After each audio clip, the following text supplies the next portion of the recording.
La porte s'est ouverte sans prévenir. Pas violemment. Pas timidement non plus. Juste assez pour que le son sec du bois résonne dans la pièce et rompe le calme ordinaire de l'après-midi. Elle a levé la tête par réflexe, sans attente particulière, sans imaginer une seule seconde que sa vie allait basculer à cet instant précis. Il était là. Elle ne l'a pas reconnu tout de suite. Pas vraiment. Son regard s'est d'abord arrêté ailleurs. Sur ce petit poids immobile qu'il tenait contre lui. Un enfant. Une petite fille, profondément endormie, la joue écrasée contre son épaule, les doigts accrochés au tissu usé de sa veste comme si c'était la seule chose solide au monde. Le temps s'est figé. Elle a senti quelque chose lui glisser des mains. Un objet banal. Le bruit qu'il a fait en touchant le sol lui a paru lointain, presque irréel. Tout son corps s'était tendu. Son souffle s'était bloqué quelque part dans sa poitrine. Elle regardait encore. Lui. L'enfant. Cette image qui n'avait aucun sens. Quand enfin ses yeux sont remontés vers son visage, elle a compris. 2 ans. Peut-être plus. 2 ans sans un mot. Sans une lettre. Sans une explication. Il était parti un matin comme on ferme une porte derrière soi, laissant tout en suspens. Elle avait appris à vivre avec ce vide, à faire semblant qu'il ne faisait plus mal. Et voilà qu'il revenait. Différent. Plus maigre. Plus vieux. Les épaules courbées comme s'il portait un poids invisible. Les yeux creusés, fatigués, chargés de choses qu'elle ne voulait pas comprendre. Il l'a regardé longtemps. Trop longtemps. Comme s'il cherchait quelque chose dans son visage. Une permission. Un pardon. Ou peut-être simplement un endroit où se poser.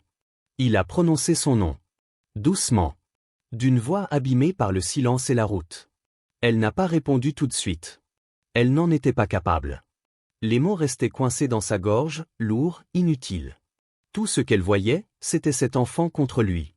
Cet enfant qui n'existait pas dans ses souvenirs. Qui n'existait pas dans la vie qu'ils avaient imaginée ensemble. Quand elle a enfin parlé, sa voix ne lui a même pas semblé être la sienne. « Pourquoi es-tu ici ?» Il a fait un pas à l'intérieur. La porte s'est refermée derrière lui. Le monde extérieur a disparu.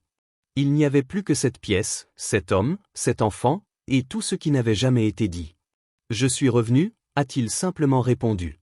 À cet instant-là, elle a compris une chose avec une clarté douloureuse. Ce retour n'était pas une fin. C'était le début de quelque chose de bien plus difficile. Elle n'a pas répondu tout de suite. Elle s'est contentée de le regarder, comme si elle espérait encore que tout cela se dissipe, que cette scène n'était qu'un mauvais tour de son esprit. Mais l'enfant respirait doucement contre lui. Bien réel. Trop réel. Ils sont sortis. Pas par politesse. Pas pour parler calmement. Simplement parce que l'air manquait à l'intérieur. Dehors, la rue semblait inchangée. Les mêmes façades. Les mêmes bruits lointains. La vie continuait, indifférente, presque cruelle dans sa normalité. Elle s'est arrêtée à quelques pas de lui, laissant volontairement une distance entre leurs corps. Une distance qu'elle avait mis des années à construire. L'enfant dormait toujours. Son visage était paisible, innocent, comme si elle ne portait aucun poids, aucun passé. Il l'a réajusté contre lui avec un geste instinctif, protecteur. Ce geste-là lui a fait plus mal que n'importe quelle parole. « Qui est-elle » a-t-elle demandé enfin. Il a baissé les yeux vers la petite. Son regard s'est adouci, transformé. Elle a vu cette expression et quelque chose s'est fissuré en elle. « C'est ma fille. » Les mots sont tombés, simples, définitifs. Ils ont résonné longtemps après qu'il les a prononcés. Elle a fait un rapide calcul sans le vouloir. Les chiffres se sont alignés d'eux-mêmes. Le temps. L'absence. La vérité. Elle n'a pas pleuré. Pas crié. Elle a simplement détourné la tête, fixant un point vague au loin. Elle se sentait étrangement calme, comme vidée. La colère viendrait plus tard. Ou peut-être jamais. Pourquoi maintenant ? A-t-elle demandé. Pourquoi revenir ici ? Il est resté silencieux un instant. Trop longtemps. Puis il a répondu, sans détour, sans chercher à embellir quoi que ce soit. Parce que je n'ai nulle part où aller. Ces mots-là ont fait plus de dégâts que tous les autres. Pas d'amour proclamé. Pas de regret théâtral. Juste un aveu brut. Un homme à bout de force, revenu là où tout avait commencé parce qu'il ne savait plus où poser les pieds. Elle s'est tournée vers lui, le regard dur.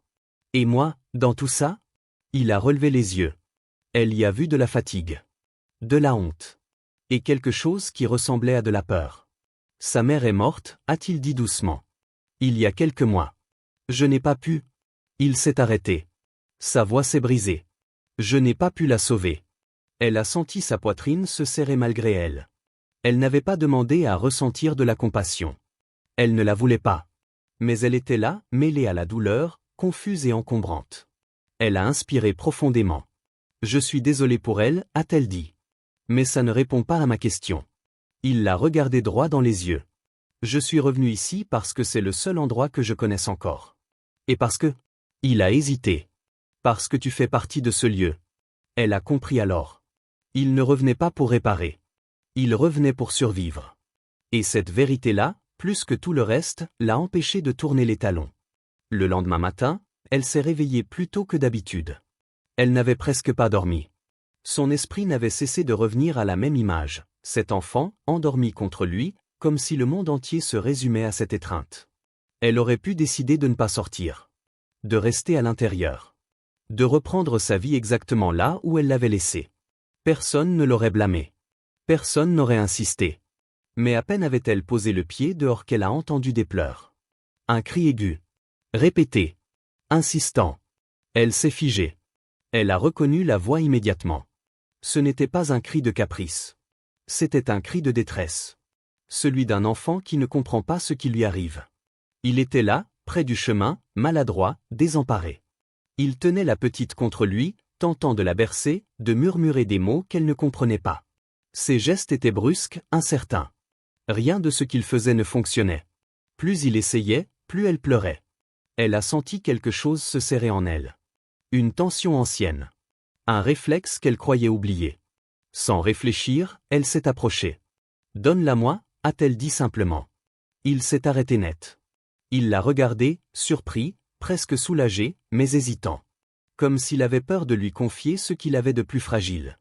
Elle a répété, plus doucement. « Donne-la-moi » Quand elle a pris l'enfant dans ses bras, le changement a été immédiat. Pas spectaculaire. Pas magique. Juste, réel. Les pleurs se sont fait plus rares. Le petit corps s'est détendu lentement. La tête s'est posée contre son épaule, cherchant un appui sûr. Elle a commencé à la bercer, naturellement, comme si elle avait toujours su le faire. Un mouvement lent, régulier. Sa voix s'est faite basse, presque un murmure. Pas de paroles compliquées. Juste une présence. La petite l'a regardé. Ses yeux étaient encore humides, mais curieux. Attentifs. Elle a tendu une main maladroite et l'a posée contre sa poitrine, comme pour vérifier qu'elle était bien là. À cet instant précis, quelque chose s'est fissuré en elle. Ce n'était pas de la pitié pour lui. Ce n'était pas du pardon. C'était autre chose. Quelque chose de plus profond. De plus dangereux. Il les observait, immobile. Il n'a rien dit. Il n'a pas osé s'approcher. Dans son regard, elle a vu une gratitude muette, mêlée à une honte qu'il ne cherchait plus à cacher. Elle n'a pas levé les yeux vers lui. Quand a-t-elle mangé pour la dernière fois? A-t-elle demandé? Il a répondu mécaniquement. Du pain. Un peu de lait. Elle a hoché la tête. Elle comprenait. L'enfant ne pleurait pas seulement de faim. Elle pleurait parce que tout ce qui lui était familier avait disparu. Quand elle s'est calmée complètement, la petite a laissé échapper un soupir fatigué. Ses paupières se sont alourdies. Elle s'est abandonnée contre elle avec une confiance désarmante. C'est à ce moment-là qu'elle a compris. Aider cet enfant ne serait pas un simple geste. Ce serait un lien. Une fois créé, il serait impossible de faire semblant qu'il n'existait pas. Les jours suivants ont glissé les uns dans les autres sans qu'elle s'en rende compte. Rien n'avait été décidé clairement. Rien n'avait été promis. Et pourtant, quelque chose s'était installé. Chaque matin, il déposait l'enfant chez elle avant de partir travailler. Il frappait doucement à la porte, comme s'il craignait encore d'être de trop. Elle ouvrait sans sourire, sans reproche non plus. Elle prenait la petite dans ses bras, et le même rituel silencieux recommençait. L'enfant s'habituait vite. Trop vite. Elle ne pleurait plus quand son père partait. Elle agitait la main, murmurait des mots mal formés, puis se tournait vers elle avec cette confiance tranquille qui ne demandait aucune justification. Elles passaient les journées ensemble. Des journées simples. Des repas imparfaits. Des jeux maladroits. Des silences aussi. Elle lui montrait les objets du quotidien, leur donnait un nom. L'enfant répétait, se trompait, riait de ses propres erreurs. Parfois, elle se fatiguait soudainement, posait la tête contre son bras et s'endormait là, sans prévenir. Elle aurait dû se rappeler que tout cela était temporaire. Elle aurait dû garder ses distances. Mais la routine avait cette façon sournoise de faire oublier le danger. Lui, de son côté, rentrait tard. Épuisé. Les mains sales, le corps usé. Il parlait peu. Il se contentait de demander comment s'était passée la journée. Elle répondait brièvement. Ils évitaient les sujets qui brûlaient encore. Parfois, leurs regards se croisaient plus longtemps que nécessaire. Alors l'un ou l'autre détournait les yeux, comme s'ils savaient tous les deux qu'il était trop tôt. Ou trop tard. La ville observait. Les murmures circulaient. Elle les sentait sans les entendre vraiment. Elle n'en avait plus la force. L'enfant riait. Elle mangeait. Elle dormait mieux. C'était tout ce qui comptait. Un soir, alors qu'elle bordait la petite, celle-ci a glissé ses doigts autour de sa main et l'a retenu quelques secondes de plus. Juste assez longtemps pour faire naître une chaleur étrange dans sa poitrine. Elle est restée là, immobile, à la regarder respirer. Ce n'était plus de l'aide, ce n'était plus un service rendu.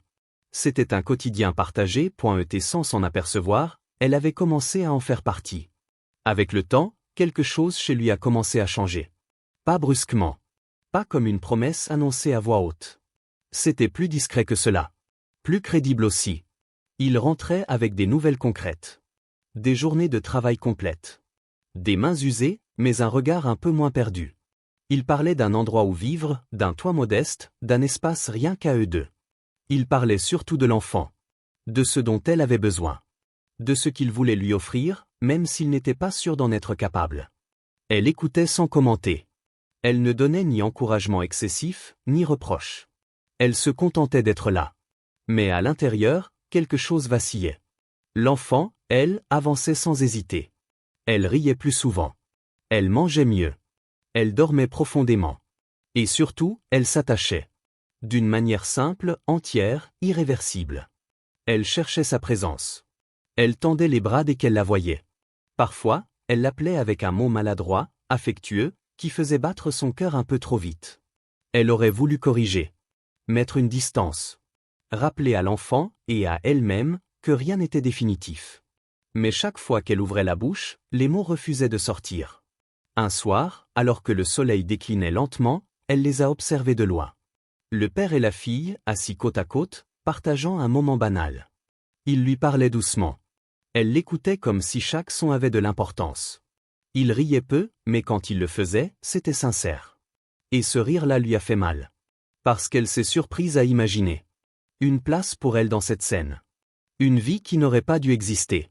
Une seconde chance qui ne demandait pas à être nommée. La peur est venue aussitôt après. La peur de retomber. De croire encore. De perdre ce qu'elle avait mis si longtemps à reconstruire. Elle s'est rappelée la nuit où il n'était pas rentré. Le silence. L'attente. La certitude lente et brutale qu'elle avait été laissée derrière. Cette fois-ci, ce n'était pas lui qui avançait trop vite, c'était elle. Et cette prise de conscience l'a obligée à ralentir, même si son cœur, lui, semblait déjà en avance sur le reste. Elle a commencé à changer sa façon d'être avec lui. Subtilement. Sans confrontation directe. Elle répondait toujours quand il parlait, mais elle ne laissait plus les silences s'allonger. Elle gardait les gestes simples, mesurés.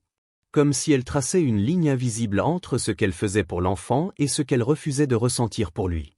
Un soir, alors que l'enfant dormait déjà, il est resté un peu plus longtemps. Assis en face d'elle. Les mains jointes. Le regard fixé sur un point indéfini. Elle a senti que quelque chose allait être dit. Et elle a redouté ce moment. « Je ne te demande rien », a-t-il fini par dire. « Pas ton pardon. Pas ton retour. Je sais que je n'ai pas ce droit. » Elle est restée silencieuse. Elle l'écoutait, mais elle ne voulait pas l'encourager. « Je veux juste faire les choses correctement, cette fois. Pour elle. Et pour toi aussi, si tu me le permets. » Elle a levé les yeux vers lui. Son regard n'était ni dur, ni tendre. Juste lucide. « Je ne te dois rien », a-t-elle répondu calmement. « Et tu ne me dois rien non plus. Ce que je fais, je le fais parce que je le choisis. Pas parce que je te fais confiance. » Il a hoché la tête. Il n'a pas protesté. Il n'a pas cherché à se défendre. Et cette retenue-là l'a troublé plus qu'elle ne l'aurait voulu. Ils sont restés là un moment.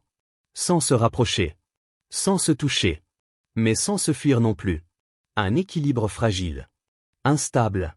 Honnête. Plus tard, seule dans sa chambre, elle s'est assise au bord du lit. Elle a essayé de comprendre ce qu'elle ressentait. Ce n'était pas de l'amour comme avant. Pas encore. C'était autre chose. Une présence acceptée. Une porte entr'ouverte, mais pas franchie. Elle savait qu'elle marchait sur un fil. Si elle reculait maintenant, elle briserait quelque chose. Pas chez lui. Chez l'enfant. Si elle avançait trop vite, elle se perdrait elle-même. Alors elle a fait le seul choix possible. Elle est restée. Pas par espoir. Pas par promesse. Par conscience. Et pour la première fois depuis longtemps, ce choix ne lui a pas semblé être une erreur.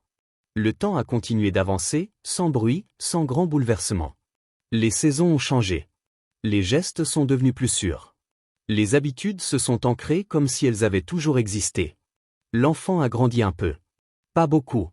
Juste assez pour que ses mots soient plus clairs, ses rires plus francs, ses silences plus expressifs. Elle courait maintenant sans tomber à chaque pas. Elle dormait sans sursaut. Elle n'appelait plus sa mère dans ses rêves. Elle savait où elle était. Elle savait qui l'attendait. Lui a trouvé sa place, lentement.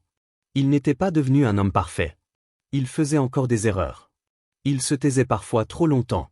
Mais il était là. Tous les jours. Sans disparaître. Sans promesses excessives. Sa constance était devenue son langage. Elle, de son côté, n'a jamais oublié. La blessure n'a pas disparu. Elle s'est simplement transformée. Elle ne brûlait plus.